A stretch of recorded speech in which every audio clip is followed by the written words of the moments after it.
यथार्थ मोक्ष। भगवान,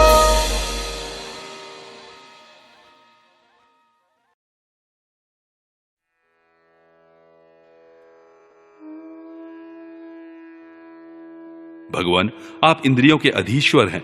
स्त्रियां तरह तरह के कठोर व्रतों से आपकी ही आराधना करके अन्य लौकिक पतियों की इच्छा किया करती हैं, किंतु वे उनके प्रिय पुत्र, धन और आयु की रक्षा नहीं कर सकते, क्योंकि वे स्वयं ही परतंत्र हैं। सच्चा पति वही है जो स्वयं सर्वथा निर्भय हो और दूसरे भयभीत लोगों की सब प्रकार से रक्षा कर सके।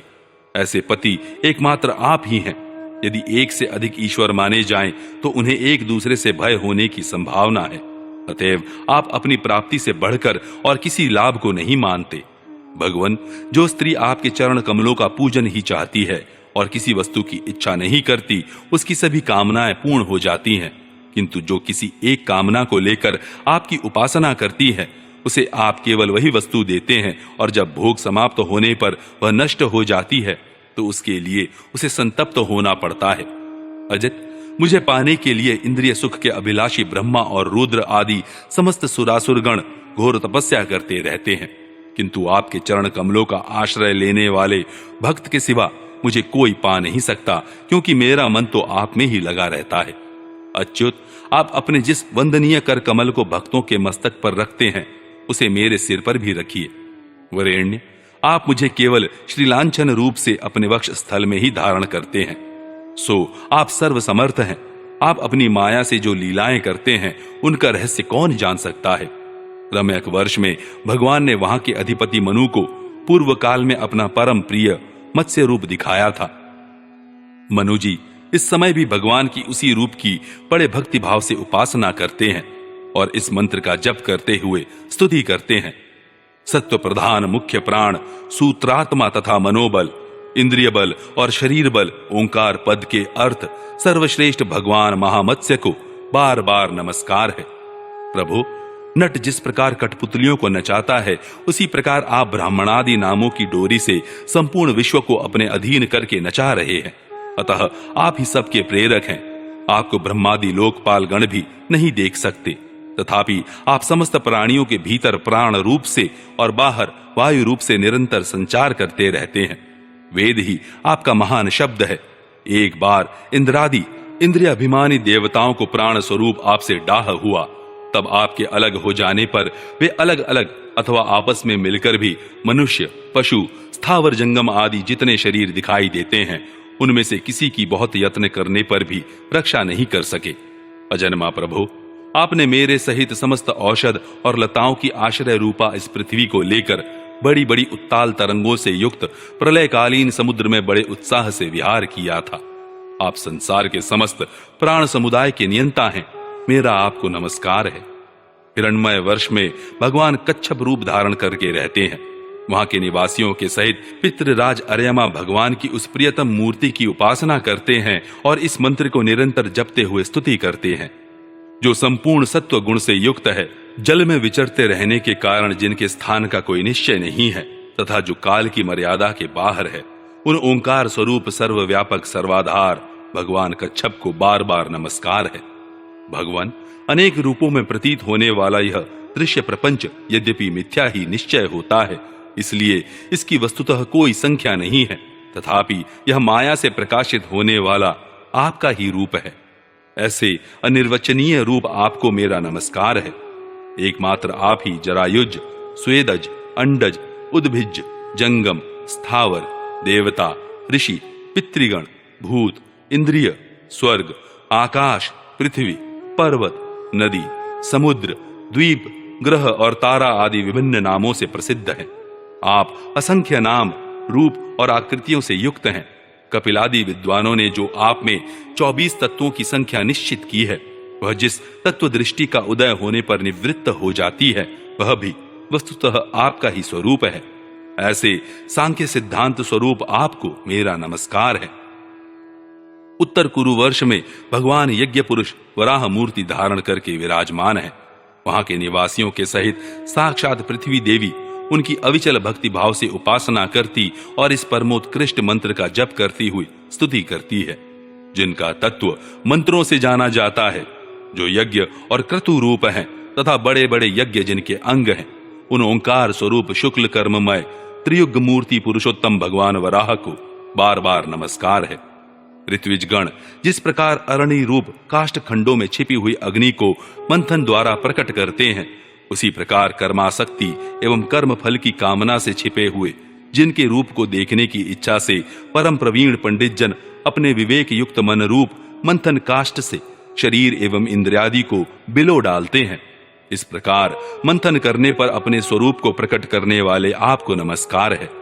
विचार तथा यम नियमादि योगांगों के साधन से जिनकी बुद्धि निश्चयात्मिका हो गई है, वे महापुरुष द्रव्य, क्रिया, हेतु, अयन, ईश, काल और कर्ता आदि माया के कार्यों को देखकर जिनके वास्तविक स्वरूप का निश्चय करते हैं, ऐसे माइक आकृतियों से रहित आपको बार बार नमस्कार है। जिस प्रकार लोहा जड़ होने पर भी चुंबक की सन्निधि मात्र से चलने फिरने लगता है, उसी प्रकार जिन सर्वसाक्षी की इच्छा मात्र से, जो अपने लिए नहीं बल्कि समस्त प्राणियों के लिए होती है, प्रकृति अपने गुणों के द्वारा जगत की उत्पत्ति, स्थिति और प्रलय करती रहती है, ऐसे संपूर्ण गुणों एवं कर्मों के साक्षी आपको नमस्कार है।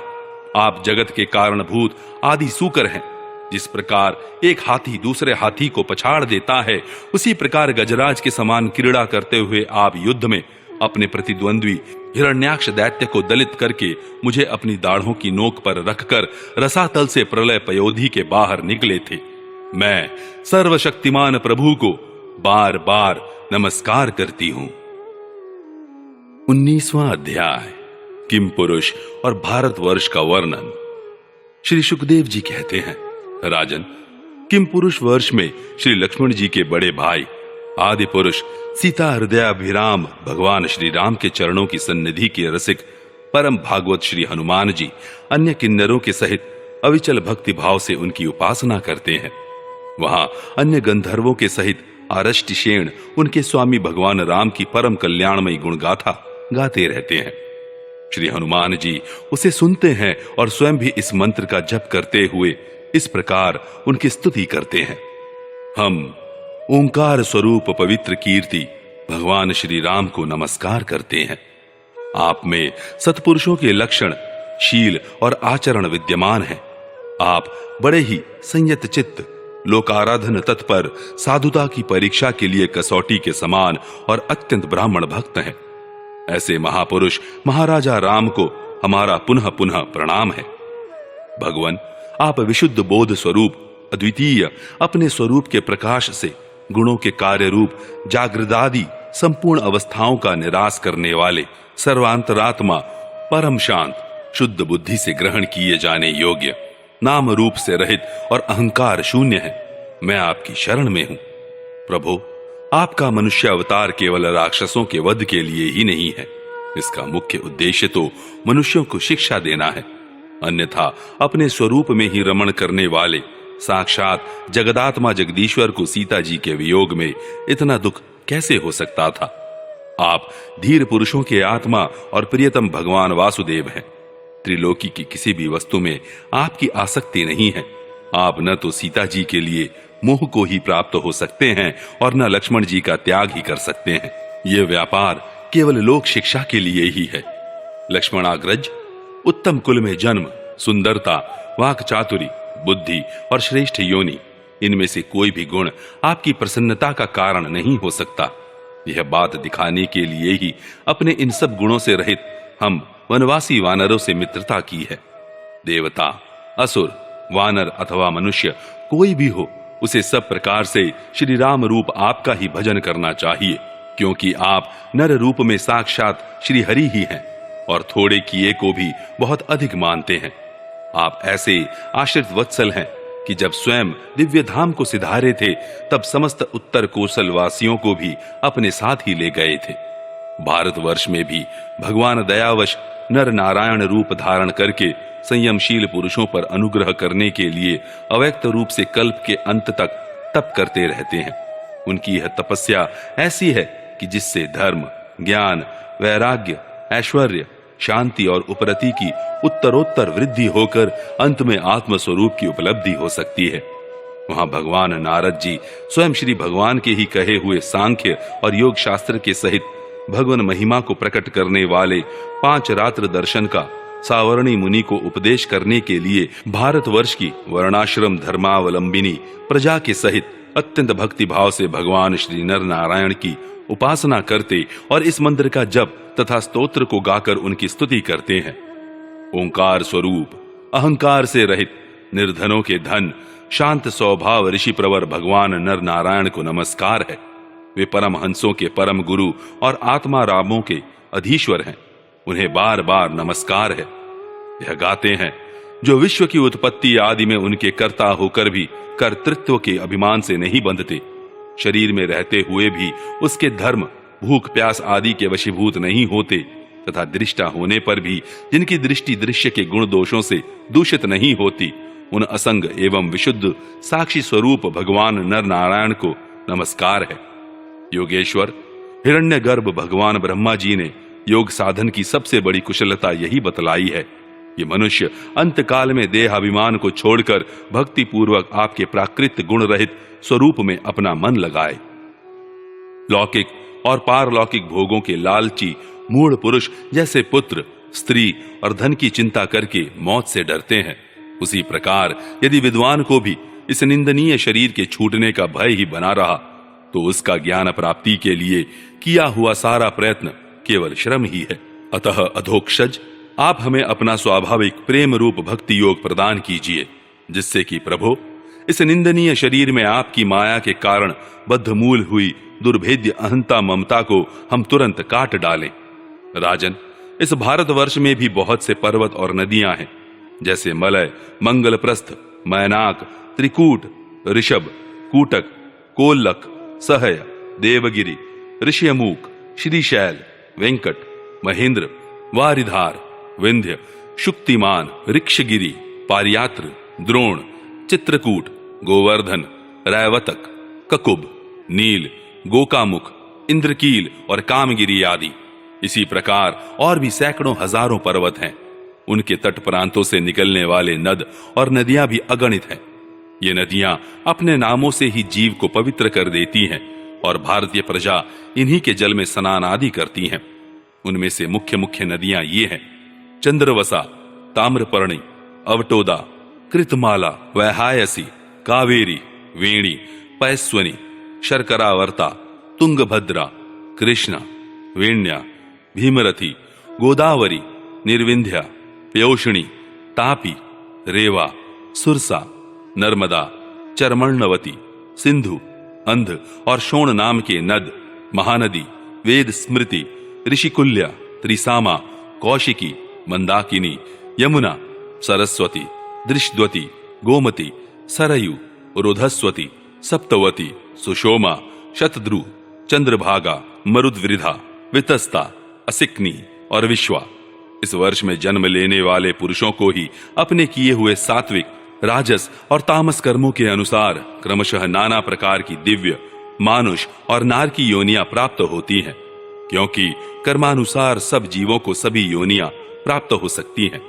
इसी वर्ष में अपने अपने वर्ण के लिए नियत किए हुए धर्मों का विधिवत अनुष्ठान करने से मोक्ष तक की प्राप्ति हो सकती है। परीक्षित, संपूर्ण भूतों के आत्मा, रागादि दोषों से रहित, अनिर्वचनीय, निराधार परमात्मा भगवान वासुदेव में अनन्य एवं अहैतुक भक्ति भाव ही यह मोक्ष पद है। यह भक्ति भाव तभी प्राप्त होता है जब अनेक प्रकार की गतियों को प्रकट करने वाली अविद्या रूप हृदय की ग्रंथि कट जाने पर भगवान के प्रेमी भक्तों का संग मिलता है। देवता भी भारतवर्ष में उत्पन्न हुए मनुष्यों की इस प्रकार महिमा गाते हैं।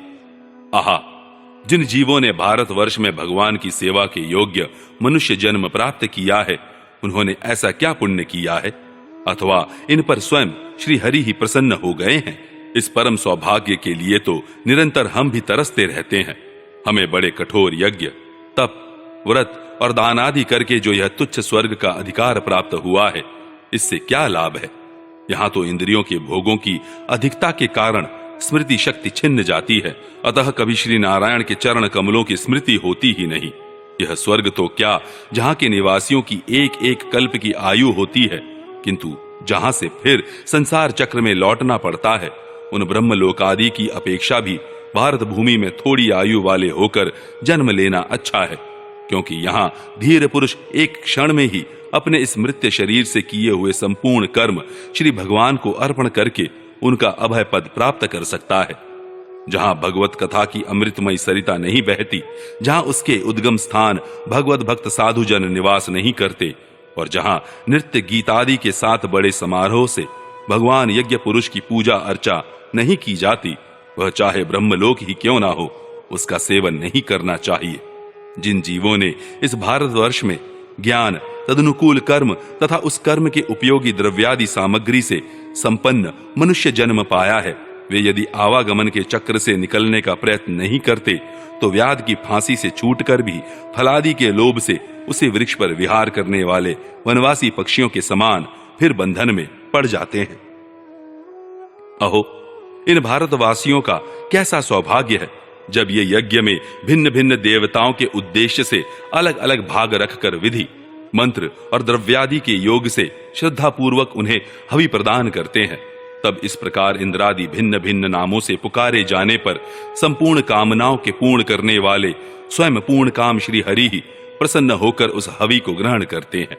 यह ठीक है कि भगवान सकाम पुरुषों के मांगने पर उन्हें अभीष्ट पदार्थ देते हैं, किंतु यह भगवान का वास्तविक दान नहीं है, क्योंकि उन वस्तुओं को पा लेने पर भी मनुष्य के मन में पुनः कामनाएं होती ही रहती हैं। इसके विपरीत जो उनका निष्काम भाव से भजन करते हैं, उन्हें तो वे साक्षात अपने चरण कमल ही दे देते हैं, जो अन्य समस्त इच्छाओं को समाप्त कर देने वाले हैं। अतः अब तक स्वर्ग सुख भोग लेने के बाद हमारे पूर्वकृत यज्ञ, प्रवचन और शुभ कर्मों से यदि कुछ भी पुण्य बचा हो, तो उसके प्रभाव से हमें इस भारतवर्ष में भगवान की स्मृति से युक्त मनुष्य जन्म मिले, क्योंकि श्री हरि अपना भजन करने वाले का सब प्रकार से कल्याण करते हैं। श्री सुखदेव जी कहते हैं, राजन, राजा सगर के पुत्रों ने अपने यज्ञ के घोड़ों को ढूंढते हुए इस पृथ्वी को चारों ओर से खोदा था। उससे जाम्बू द्वीप के अंतर्गत ही 8 उपद्वीप और बन गए, ऐसा कुछ लोगों का कथन है। वे स्वर्णप्रस्थ, चंद्र शुक्ल, आवर्तन, रमणक, मंदर हरिण, पंचजन्य, सिंहल और लंका है। भरत श्रेष्ठ, इस प्रकार जैसा मैंने गुरुमुख से सुना था, ठीक वैसा ही तुम्हें यह जम्बू द्वीप के वर्षों का विभाग सुना दिया।